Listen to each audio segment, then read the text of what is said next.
watch daily videos, and ace your GRE preparation. Don't forget to click on the bell icon and subscribe to the channel. Hi everyone, this is Aishwarya once again and welcome to the channel. I hope you guys are preparing for your GRE preparation very seriously and watching all the videos, giving all the mock tests. If you guys have given mock number 1, so just do drop in your scores there, and if you still have any doubts or queries or any of the tests that you have given, and if you find that something is not working or this concept is not clear, so do drop in a comment, or there is an email ID also given. So if you guys want, I can meet you all for a 30-minute Zoom session and help you get your strategy correct. Okay, so there is an email ID which is given there. You can drop me an email there.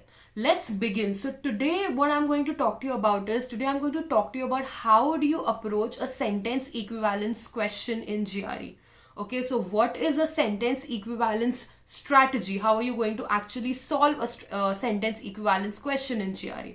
Okay, and I'm actually going to solve one question for you and tell you the approach towards it. All right, okay, so let's begin. Okay, so to begin with, a sentence equivalence question in GRE, you would have a one fill in the blank kind of a question. So there'll be just one statement, and that one statement will have just one blank. Okay, now there'll be 6 answer choices given to you. Okay, what you have to do is you have to find out of those 6 answer choices, you have to select 2 answer choices with which are either similar in meaning or nearly similar in meaning or are synonyms of each other. Okay, first thing is you have to find which 2 options which should be near synonyms or should be very similar in meaning. And the second thing is you have to select both the answers, and both the options should actually fit in the meaning of the sentence. Okay, so sometimes what happens is, what people do is, there are 6 options, so there could be 2 pairs of options which are same in meaning. Okay, so you have to be very cautious that you have to select 2 options which are similar in meaning, but at the same time what you have to do is those 2 options should also fit in the meaning of the sentence. Okay, so first and the foremost thing that you have to do is read the sentence first always. Okay, don't just directly jump to the options. Read the sentence first, and as you read a sentence, find out a substitute word for the blank. Okay, whatever you feel, whatever word that comes to your mind when you read the blank, okay, or what you could interpret, find out a substitute word. Okay, now once you have read the sentence, you found out a substitute word, then go to the options and try to match the most appropriate word to your substitute word. Okay, so you have to find out 2 options which are similar in meaning to your substitute word. Okay, once you find that out, then what you have to do is you actually have to check, in the all the 6 options that are given below, are there any other option which is similar or which looks most appropriate. So people who are new to GRE, this exam is such that it's also not about finding out correct answer is important, but more importantly you have to find out the most appropriate answer. Okay, so that's a $1 million tip that you have to follow, that more than finding out the correct answer, you also have to figure out the most appropriate answer. So that is what you have to do, that you have to read the sentence first. You actually have to see the options. Okay, you have to find out 2 options which are similar in meaning or near synonyms, and you have to put in the blank.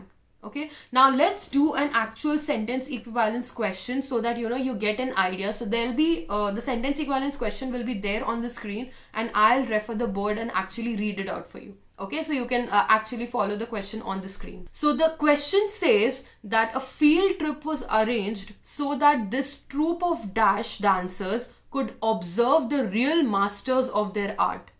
Okay, I'm not reading the options right now. Just let me read the question again and understand the question with me. Okay, so a field trip was arranged so that this troupe of dash dancers could observe the real masters of their art. Okay, so now they have arranged a field trip. Okay, why they have arranged the field trip? Because the dancers could actually see the masters of art. Okay, that means the dancers are new. Okay, so that means the dancers are not the trained one, they are not the masters. That is why a practical session was arranged for the students, or the troupe of dash dancers so that they could observe the mastery of the art. Okay, so these people are new dancers. That means they are not accomplished dancers, or like, the masters of the art. Okay, now the word that comes to my mind, or the substitute word that I was talking about, are the new people, okay, who are not very well trained. Okay, so who are amateur. Okay, so that is a word that comes to my mind. Now what I'm going to do is I'm going to skim through the options and find the most appropriate word that comes to my mind when I look at the word, when I think of the word amateur. Okay, now let's look at the options. So the first option is seasoned, second is fledgling, C is expert, D is torpid, E is novice, and F is lith.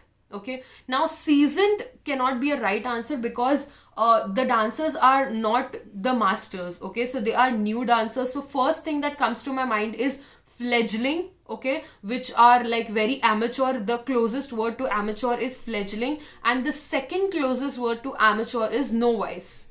Okay, because the dancers are not masters of art, they are very new. Okay, they are amateurs. So the two words which are very close to the word amateur is fledgling and novice. Okay, so fledgling and novice fits in correctly in the sentence also, and that is how I figured out how to do a sentence equivalence question.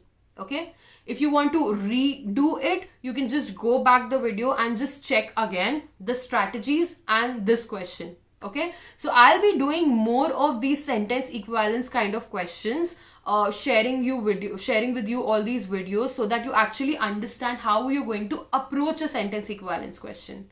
Okay, so this was all from my end for today's video. I hope you guys enjoyed the video. If you guys like it, do click on the like button, and there is a bell icon there. If you hit the bell icon, you will get these daily notifications whenever I release a video. Okay, and if you need any help, need a Zoom mentoring session, or if you have any queries or doubts in your preparation, you can just drop me an email and I'll be able to help you out. Okay, so this is Aishwarya signing off for this video, and I'll see you in the live lectures on Friday. Okay, so bye bye.